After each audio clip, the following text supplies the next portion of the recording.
तो देखिए ये नेक्स्ट टॉपिक है resonance curves, half power frequencies, Q factor, sharpness और बैंडविड्थ। इसी के साथ में लिख सकते हैं बैंडविड्थ। ये कंबाइंड टॉपिक है।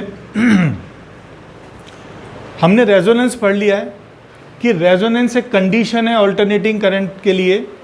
एलसीआर सर्किट में एसी जो सोर्स है उसकी फ्रीक्वेंसी, जो एसी सोर्स है उसकी फ्रीक्वेंसी इतनी रखनी है कि आर, एल और सी में, एलसीआर सर्किट में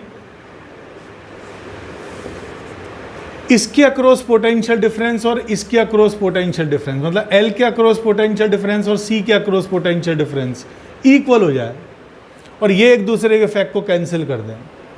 और ये जो सर्किट है एलसीआर सर्किट, ये केवल प्योर रेजिस्टिव सर्किट बन जाए, क्योंकि जब एल और सी एक दूसरे के इफेक्ट को कैंसिल कर देंगे तो सिर्फ एक ही कंपोनेंट बच जाएगा, रेजिस्टेंस। तब उस सर्किट को हम कहेंगे resistive circuit, pure resistive circuit. तो अगर एलसीआर सर्किट में एल और सी एक दूसरे को इफेक्ट को कैंसिल कर देते हैं तो ये सर्किट प्योर रेजिस्टिव सर्किट बनता है। लेकिन ऐसा कब होता है? ऐसा सिर्फ एक बार होता है, वो फिक्स फ्रीक्वेंसी होती है इस ऑल्टरनेटिंग करंट सोर्स की, उसको कहते हैं रेजोनेंस फ्रीक्वेंसी।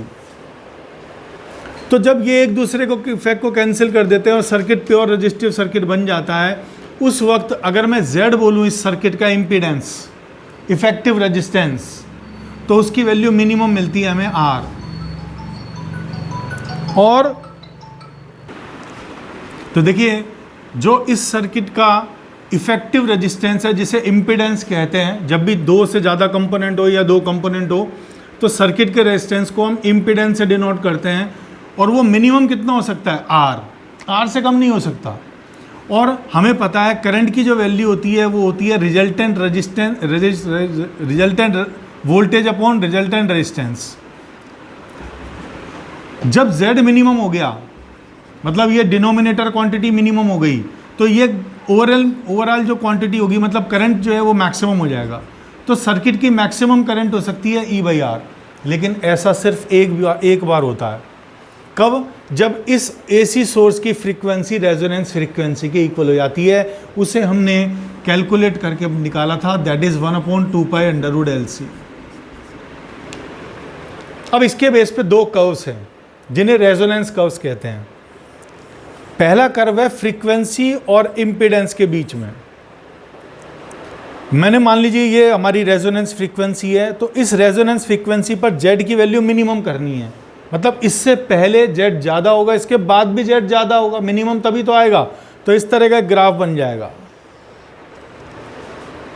ये ग्राफ हमें ये शो कर रहा है कि रेजोनेंस फ्रीक्वेंसी पर जो Z है वो मिनिमम हो गया। कितना हो गया? R।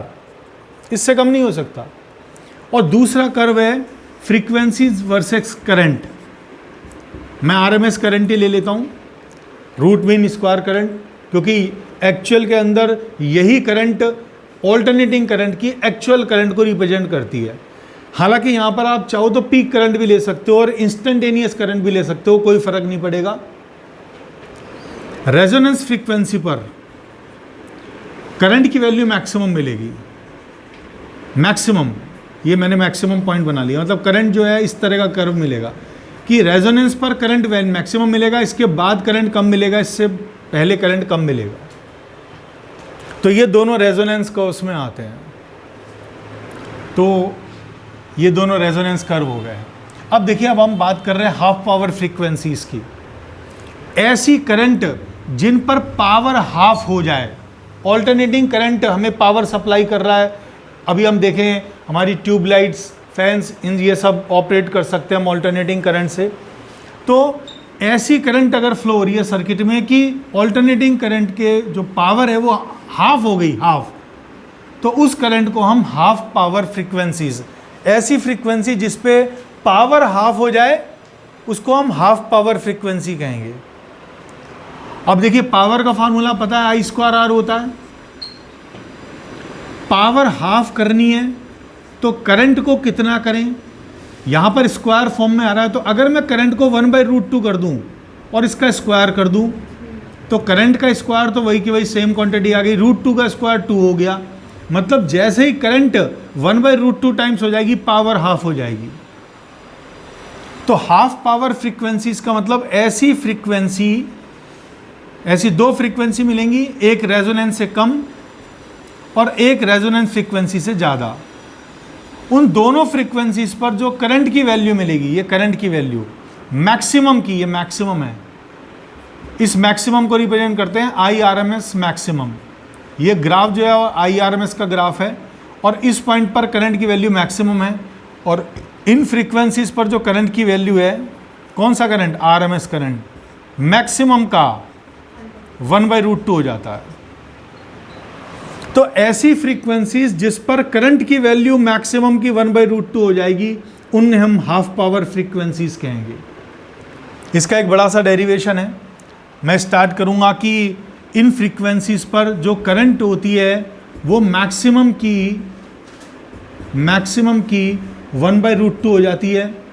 अब इस मैक्सिमम की वैल्यू को हम ERMS मैक्सिमम, मतलब इसकी जो वैल्यू है वो हमारे पास में आ जाएगी ERMS अपॉन R, क्योंकि मैक्सिमम कब मिल रहा है, रेजोनेंस पे, और रेजोनेंस पे Z कितना हो जाता है, R। तो इसको मैं लिखूंगा ERMS upon Z, ERMS upon Z, ERMS cancel हो जाएगा। और ये हमारे पास में जब मैं इसको सॉल्व करूंगा Z = R/√2 को, इसको सॉल्व करने के बाद हमें क्या मिलेगा, इसको सॉल्व करने के बाद हमें फ्रीक्वेंसीज का डिफरेंस मिलेगा, इन फ्रीक्वेंसीज का डिफरेंस मिलेगा और वो डिफरेंस की वैल्यू मिलेगी R/L। तो ये एक बड़ा सा डेरिवेशन है जो अभी फिलहाल हमारे कोर्स में है नहीं। तो हमें फाइनली रिजल्ट फाइंड करना है कि जो फ्रीक्वेंसीज का डिफरेंस है वो R/L के इक्वल आता है।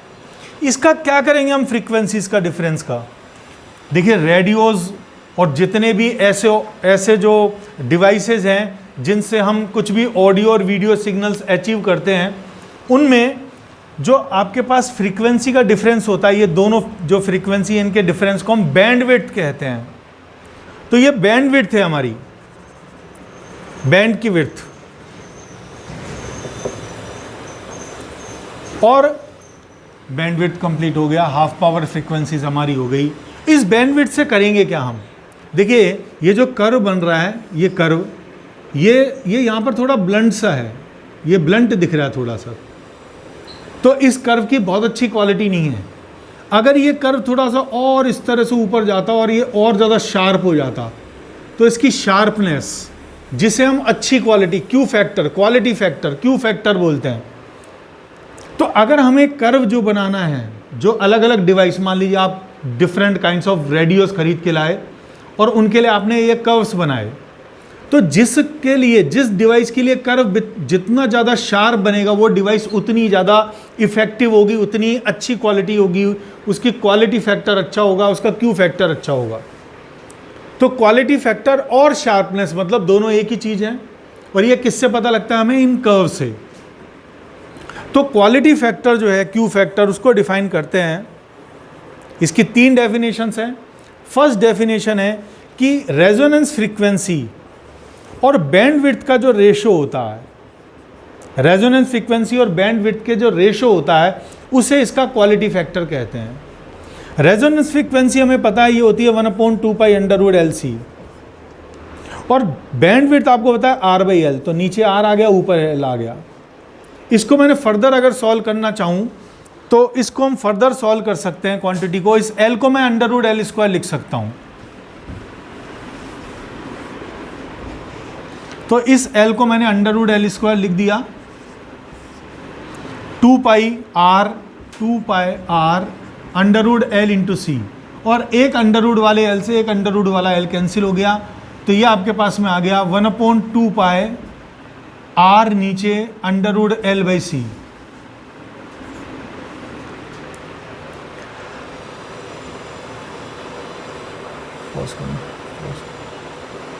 अनपॉज कर दिया।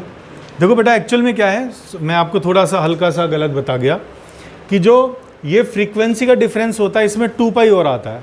मैं जो बता गया ना, ये एंगुलर फ्रीक्वेंसी का डिफरेंस बता गया R/L। एंगुलर फ्रीक्वेंसी मतलब मैं बता गया आपको ω2 - ω m1 R/L के इक्वल आता है। ω2 की वैल्यू जब 2πf रखेंगे, माइनस ओमेगा 1 2 पाई F1 रखेंगे is equal to R by L, और 2 पाई कॉमन लेके करेंगे तो हमारे पास में फ्रीक्वेंसी का डिफरेंस ये आ जाएगा। तो अगर मैं फ्रीक्वेंसी का डिफरेंस ये रखता हूँ तो ये 2 पाई हमारा यहाँ पर और आया था, तो ये 2 पाई हमारा ऊपर चला जाएगा। हाँ 2 पाई ये ऊपर चला जाएगा, तो 2 पाई से 2 पाई कैंसिल हो जाएगा, 2 पाई ऊपर चला गया तो 2 पाई से 2 पाई कैंसिल हो गया, ये आ गया 1 by R under root L by C. मतलब आपका जो कर्व बना है उसकी शार्पनेस या क्वालिटी क्यू फैक्टर की वैल्यू आ गई 1 by R under root L by C.